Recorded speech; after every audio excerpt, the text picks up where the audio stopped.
La ciudad de Rancagua es la capital de la provincia de Cachapoal, en Chile. Es una ciudad pequeña relativamente. Si la comparamos con las grandes urbes del mundo, es una ciudad pequeña.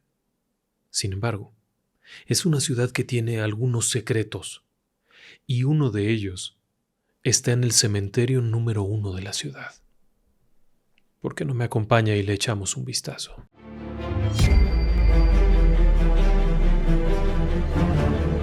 Relatos del lado oscuro. Fantasmas, Seres extraños.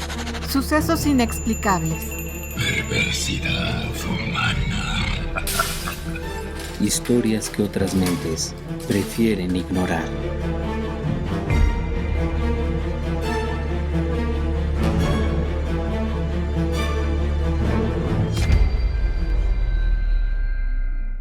En la parte central de Chile, a unos 60, 70 kilómetros de la capital de Santiago, se encuentra Rancagua. Es hoy en día una ciudad de unos 250.000 habitantes. La octava ciudad más grande de Chile tomando en cuenta la zona conurbada. Se encuentra en un valle rodeado de montañas. Durante muchos años, Rancagua ha sido capital por dos razones.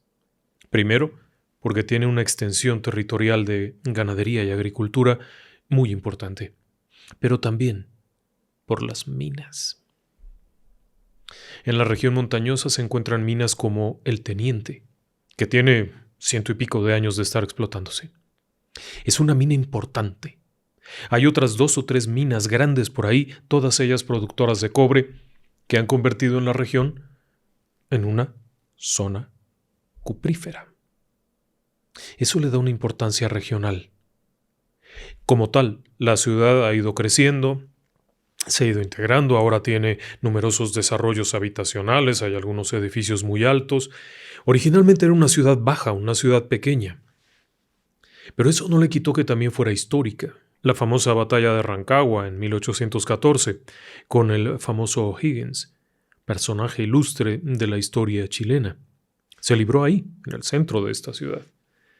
También, por supuesto, es famosa por aquel acto conmemorativo en 1971, cuando el presidente Salvador Allende decretó la expropiación de las empresas mineras. Y lo hizo ahí, en Rancagua. Y precisamente comenzó con El Teniente, la mina cuprífera aquella. El hecho es que es una ciudad que para muchas personas en el extranjero es desconocida, porque además no es un centro turístico como podría ser Viña del Mar o no sé yo. El hecho es que, como tal, tiene un detalle interesante. El cementerio. El cementerio número 1 de la ciudad de Rancagua. Tiene otros, pero el 1 es el que tiene una historia interesante. Comenzó a funcionar alrededor de 1850. Esto es que tiene unos 172 años. Y a partir de ahí, ha alojado personajes ilustres, ha alojado cualquier cantidad de personas, y ahí dentro hay unas historias muy interesantes. Pero en particular hay algo que ha llamado la atención. La tumba amarilla.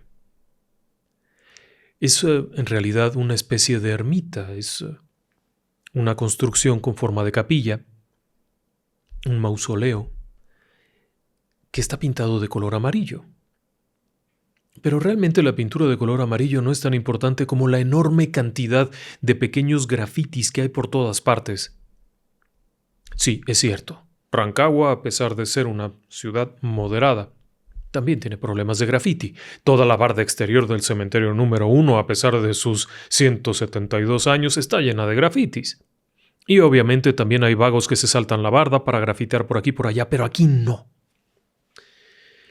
Esta tumba tiene la peculiaridad de que las personas escriben cosas, no solo rayonean a la usanza de los tagues y todas estas costumbres que solamente dañan el patrimonio, sino que la gente ha escrito cosas ahí, peticiones y agradecimientos.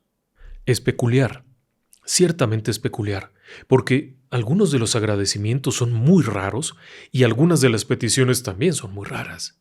No solamente es como se podría esperar de un santo, en donde se pide su intercesión para la curación de tal, sino que hay cosas todavía más extrañas como yo quiero que se muera fulano de tal, quiero que mi polola no esté esperando un hijo, es decir, ya está esperando un hijo, es la polola, no la esposa, y no quiere que tenga el hijo. En otros de los dibujos que hay ahí hay cosas también muy raras. Gracias por la protección. Pero en realidad, ¿protección de qué? Algunos de estos dibujos se hacen en la noche, a escondidas, sin que nadie lo vea. Otros se hacen a plena luz del día. La gente llega a visitar el cementerio, pero realmente no visita todas las demás cosas que hay ahí. Por ejemplo, la hermosa tumba para bomberos en donde han sido sepultados heroicos hombres del cuerpo de bomberos de Rancagua.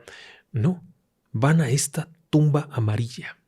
Y tiene una razón, por lo menos en la ideología popular y en la creencia, digámoslo así, más común. Tiene una razón. La tumba es la tumba de Tito Lastarria. Pero su historia comienza atrás. Verá, en algún momento de 1860 más o menos, la región de Rancagua era una región igual próspera, minera, con un montón de actividades, y había un sujeto en este lugar cuyo nombre era Lisandro Lastarria Valenzuela. No era una buena persona. Casi todo el mundo sabía que era un sujeto avaricioso, duro con los demás, al que si alguien se acercaba a pedirle un favor lo trataría con la punta del pie y en ocasiones pedía cosas inusuales. Se sabe que también había hecho riqueza de forma muy rápida, galopante diría yo. Y, obviamente, la gente le sentía cierta animadversión. Llegó a ser funcionario público, llegó a tener propiedades, llegó a ser dueño de esto, en poco tiempo. Don Lisandro llegó incluso a ser el administrador del cementerio en donde está la tumba amarilla que le estoy diciendo. Don Lisandro no tuvo esposa. Nunca se casó. Así de dulce y de cariñoso era.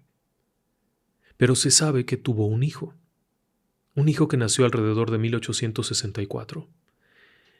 En principio, el muchacho no fue reconocido como hijo suyo. Como era su costumbre, déspota, grosero, altanero, aparentemente cuando la joven, la señorita Bravo, queda esperando al bebé, él simplemente se aparta. No era raro con él hacer eso. El niño que nace es llamado Tito. Tito Modesto Zenobio Lastarria Bravo. Aunque el Lastarria se lo pusieron después. En realidad, fue registrado ahí, en Rancagua, como Tito Modesto Zenobio Bravo, hijo natural, lo cual era una afrenta para la sociedad de aquel entonces y la pobre madre la pasó muy mal. El tiempo va pasando y aquel chico es muy destacado en los estudios y se convierte en médico. Siendo médico, el padre se enorgullece de él y finalmente lo reconoce como hijo suyo. No le duraría mucho el gusto, porque al cumplir unos 26 años, siendo muy joven y siendo próximo a titularse de médico, comienza a ayudar en la epidemia de cólera que había habido en la región y es asignado primero al lazareto de Melipilla y después lo mandan a atender enfermos a un lugar conocido como Putaendo, que está hacia el norte de Santiago. El asunto está en que contrae la enfermedad y no hay manera de salvarlo. El chico muere por allá a sus 26 años y existe un acta de defunción. Punto. Hasta ahí las cosas van muy bien. Le estoy platicando la historia de un tipo avaro que tiene un hijo natural que después, cuando se da cuenta que es un médico y eso era importante, lo reconoce. ¿Qué tiene que ver eso con la tumba? Bien. El hecho es que el muchacho muere allá. Putaendo está, si estoy en lo correcto, a unos 200 kilómetros de Rancagua. No está cerca. El padre se encarga de los trámites de la sepultura y demás. De regreso en Rancagua, ordena la construcción del mausoleo amarillo, ese del que le estoy hablando. Era un mausoleo espectacular. En ese cementerio destacaba por encima de todas las demás criptas, tumbas y de otras capillas que había. Esta era la capilla, y ordenó que sobre la puerta, aun cuando la cripta es una cripta familiar, es para varios ataúdes, sobre la puerta se pusiera el nombre Tito Lastarria.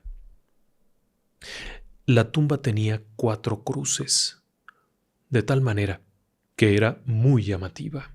Estas cruces, colocadas sobre el techo, sobre de la bóveda, daban una imagen de majestuosidad. Y usted se seguirá preguntando, ¿qué rayos tiene que ver esto? Bien, hay 2 versiones. La primera versión al respecto de esta historia indica que el chico, Tito Lastarria, o Tito Modesto Zenobio, nunca fue sepultado ahí. El padre, en su remordimiento por no haber reconocido originalmente al chico, por no haberle dado todo lo que necesitaba y haber reconocido a la mujer como esposa, habría hecho esta cripta fabulosa. El chico muere por allá muy lejos y el padre no puede traer el cuerpo, aun cuando la cripta dice Tito Lastarria no está ahí. Esa es la primera versión. La segunda versión dice que el padre, una vez concluida la cripta, ordena que sea traído el cuerpo desde Putaendo hasta Rancagua. Un recorrido largo para aquellos años. No pierda de vista que este joven muere en 1890. Y para traerlo, había que traerlo mediante carreta. Pero además había un problema enorme. Acababa de pasar o estaba pasando la epidemia. Una epidemia gravísima que obligó a poner un cordón sanitario alrededor de Chile y en las principales ciudades para evitar que la gente de otros países cruzara y siguiera esparciéndose. Aquello me recuerda a una cierta epidemia que hemos vivido recientemente. El asunto está en que no queda claro quién de los dos llega primero a la tumba. Lo que es un hecho es que alguien fue sepultado. El problema viene después. Una de las historias dice que cuando Tito Lastarria, es decir, el hijo, es trasladado desde aquella ciudad hasta Rancagua, para evitar que si se caía el ataúd o algo se abriera y dispersara la enfermedad, el ataúd fue asegurado con cadenas. De tal manera que cuando llegó a la ciudad la gente pensó, traen a alguien que no está muerto, por eso está encerrado y se llamó el vampiro. Esa es una de las leyendas. La versión dice que al llegaron de noche en esta carreta, en este carromato, con el ataúd envuelto en cadenas y bueno, quienes lo vieron llegar pensaron que traían, adivine usted qué, un vampiro. Y obviamente a partir de ahí surge la leyenda del vampiro, pero esa es una historia un tanto peregrina, porque realmente no explica de dónde surgió todo esto. La otra historia, al respecto de esta tumba amarilla y de por qué la gente escribe cosas, es también muy interesante. Por una sencilla razón, en su amargura, el viejo Lisandro habría hecho todavía más infeliz a toda la gente que estaba a su alrededor. Tras la muerte de Tito allá lejos, y habiendo tenido que sepultarlo allá, en aquella ciudad, de regreso en Rancagua se volvió absolutamente insufrible, amargo, cruel, violento con los trabajadores a su cargo, increíblemente avaricioso. Había hecho una enorme fortuna en muy poco tiempo y aún la seguía teniendo y seguía gastando el mínimo. No había hecho absolutamente nada más que guardar el dinero. Fue entonces cuando comenzaron a circular rumores. La cripta aquella había sido construida con estas 4 cruces orientadas con respecto a la Rosa de los Vientos, según se contaba. Y el hombre aquel hacía peticiones raras. Cuenta la leyenda, ojo, difícil saber qué tan cierto fuera, pero cuenta la leyenda que cuando alguien llegaba y le decía, Don Lisandro, ayúdeme, aquel hombre decía, está bien, te voy a ayudar, pero a cambio de eso, quiero algo. Por supuesto, más de uno decía, no tengo nada que dar. Sí, por supuesto que lo tienes, tu alma. Y, según contaba la leyenda que se distribuyó entre los barrios y en las zonas mineras, don Lisandro le decía a las personas que tenían que entregar su alma al mismísimo demonio a cambio de ese favor. Y aunque usted no lo crea, y nuevamente según cuenta la leyenda, la gente lo hacía. La gente entregaba su alma o le decía que sí, que aceptaban entregar su alma a cambio de dinero o de algún favor especial. No pierda de vista que don Lisandro era también funcionario público y había sido un hombre importante, había sido miembro del ejército, por lo tanto tenía muchos contactos. Y el dinero es el principal contacto. Así que la gente iba allá, pensando que locura. ¿Cómo se le ocurre? Pues mejor que me ayude en vida y ya luego vemos. El hecho es que Lisandro adquiere la fama de ser un hombre que tenía pacto con el demonio, con el mismísimo demonio. Y a cambio de esto pedía estas cosas raras. El asunto está en que, un buen día, don Lisandro fallece. A pesar de pactos, dinero y lo que usted quiera y mande, era un hombre viejo. Según se entiende, Tito había nacido de la señorita Bravo cuando Lisandro ya era un hombre mayor. Aún así, sobrevive algunos años a su hijo y muere alrededor de 1901-1905. No queda claro el dato. Tras su muerte, más de uno habrá bailado de gusto por las deudas que tenían con él, por todo aquello. Pero comienza el temor de que ahora, muerto, vendrá a cobrarles. Y el rumor se vuelve cada vez más fuerte, ¿sabe? Porque afuera del cementerio del número 1, antiguamente había toda suerte de tugurios, desde cantinas, casas de cita. Era una ruta por donde pasaban muchos de los mineros en su día de descanso. Cuando bajaban de las minas que estaban en las montañas, cruzaban por ahí, pasaban un rato ahí, descansaban, bebían, se embrutecían y después seguían su camino hacia los pueblos, al interior, en donde dejaban lo poco que les quedaba. Pero pronto comenzó a oírse que los mineros se espantaban y ya no querían pasar por ahí. Tenían miedo. Más de uno aseguró que cuando llegaban entrada la noche, o peor aún, cuando iban saliendo ya entrada la noche de alguno de estos tugurios, se enfrentaban con un hombre ya mayor de apariencia espantosa, que les pedía su alma para mandarla allá abajo. Alguno de ellos aseguró que era Lisandro, que no estaba muerto, que estaba de cuerpo, pero todo el mundo sabía que había muerto y que había sido sepultado, por lo que comenzó a crecer en esta versión de la historia del vampiro de Rancagua, y se decía que salía de su cripta, de su elegante cripta, cada noche, a rondar en las callejuelas alrededor, a cobrar las deudas que tenía.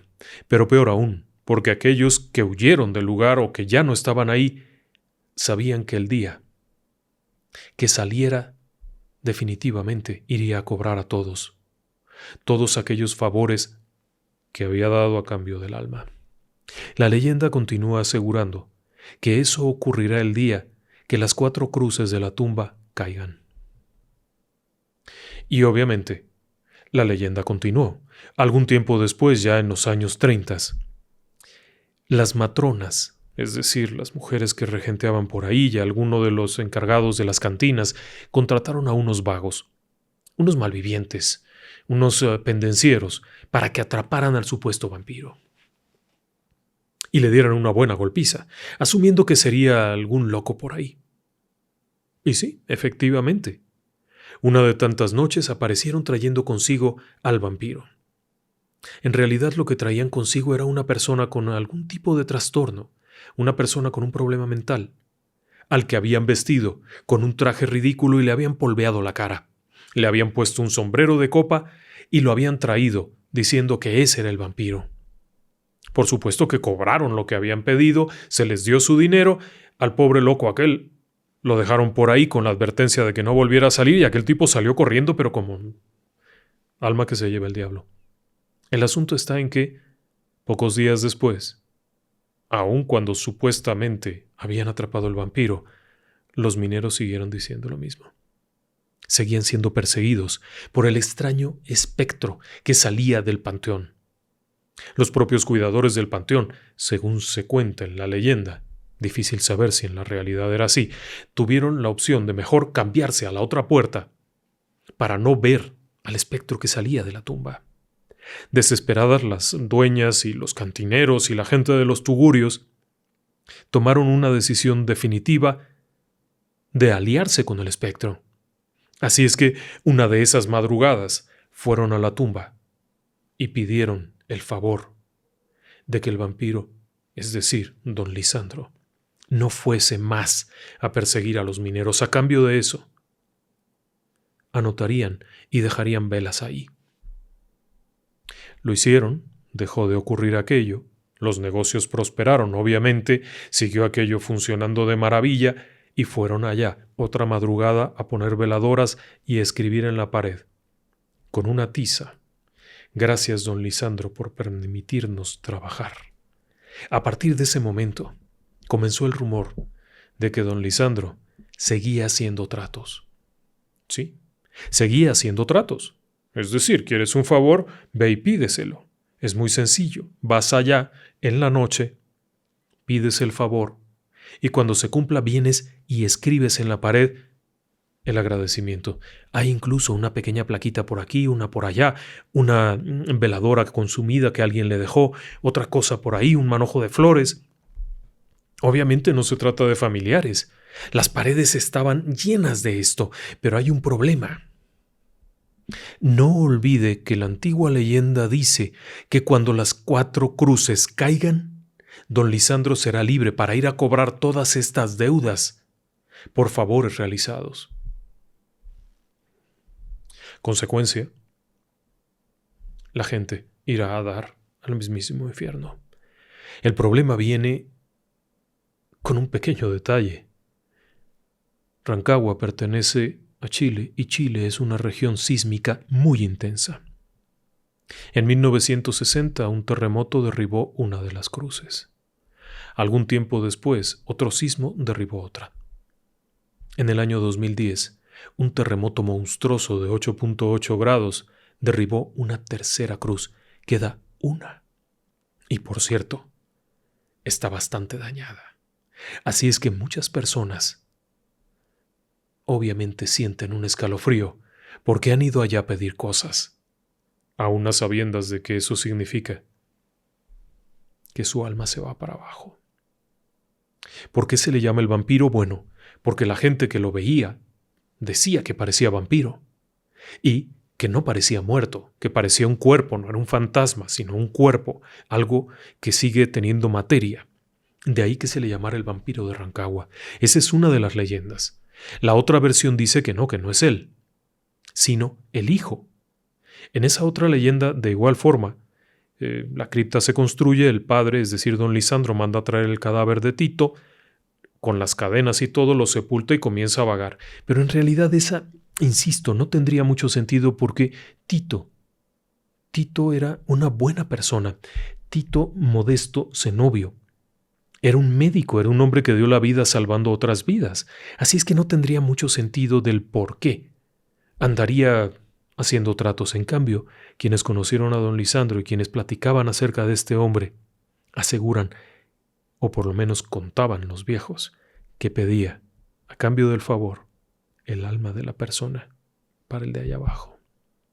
Es una leyenda, pero déjeme decirle que después del terremoto del 2010, además de que muchas tumbas se fracturaron y cayeron los nichos, etc., lo primero que se hizo fue ir a revisar la tumba de Tito Lastarria, para ver si no es que ya había caído también la cuarta. Más de uno sintió alivio de ver que seguía en pie, frágil, sí, frágil, pero seguía ahí, esperando a que algún día otro sismo la derribe. Cabe mencionar que con la remodelación y la restauración se reforzó la estructura.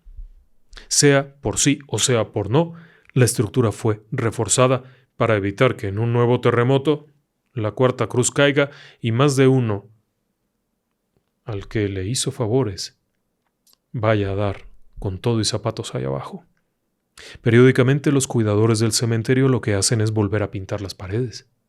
Es tal la cantidad de grafitis, de recaditos, de pequeños mensajes escritos con un plumón, otros son más cuidados y es una pequeña placa, una hoja puesta con una piedra que, bueno, para evitar problemas lo que hacen es volverlo a pintar, quedando ahí para siempre lo que tú pediste y lo que se te ha cumplido. Una leyenda de Chile.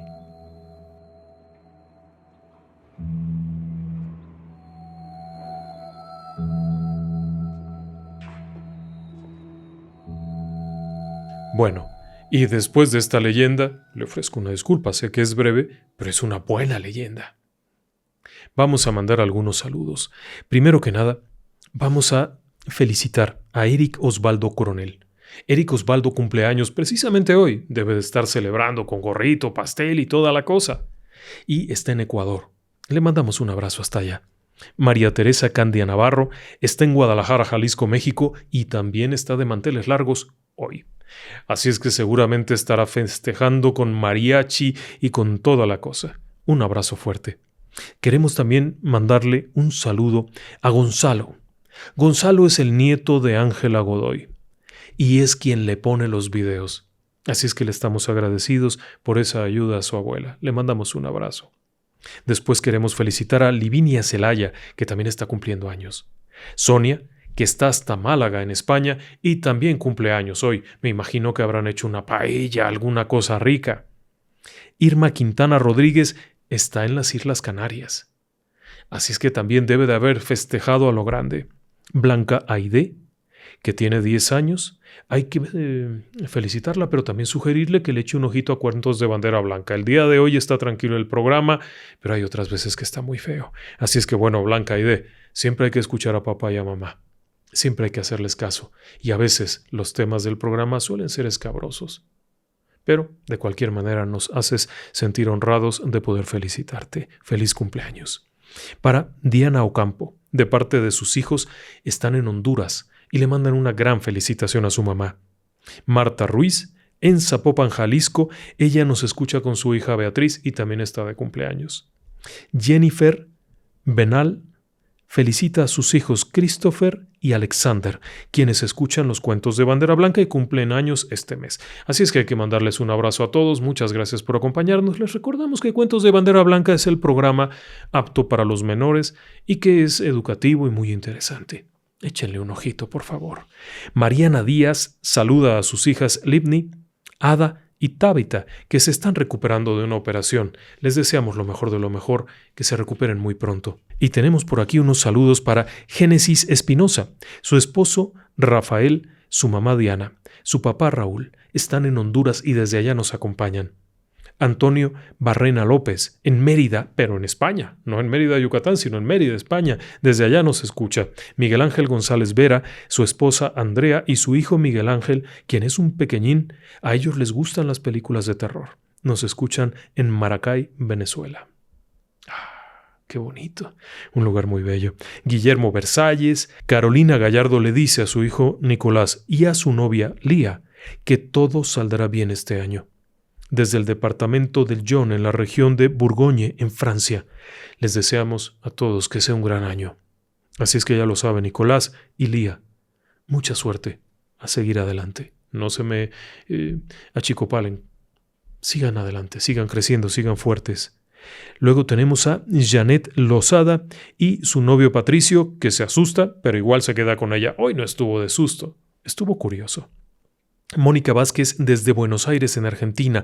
Lidia Jiménez, que nos acompaña en la Cintura del Mundo, en Panamá. Concepción Jiménez, su hijo Máximo Garza y su hermana Ruth, que nos acompañan desde Piedras Negras, Coahuila, en el norte de México. Roberto Zúñiga, él está en un hospital en Guadalajara, allá trabaja y desde allá nos escucha en las noches. Alguna vez cuéntenos sus historias, seguro que las tiene. Lisette Mancilla y Gerardo Velázquez en Grand Prairie, en Texas, en los Estados Unidos. Lugares interesantes, sin duda. Un abrazo hasta allá. Cristian Casas Cordero, en Santiago de Chile, precisamente estamos hablando de Chile. Óscar Hostos Batero y su novia Ángela Aponte, a quien convenció de escucharnos y ahora nos sigue. Gracias por la recomendación, Óscar. Gracias por acompañarnos. Y gracias a todos ustedes. Muy buenas noches. Y que descansen en paz.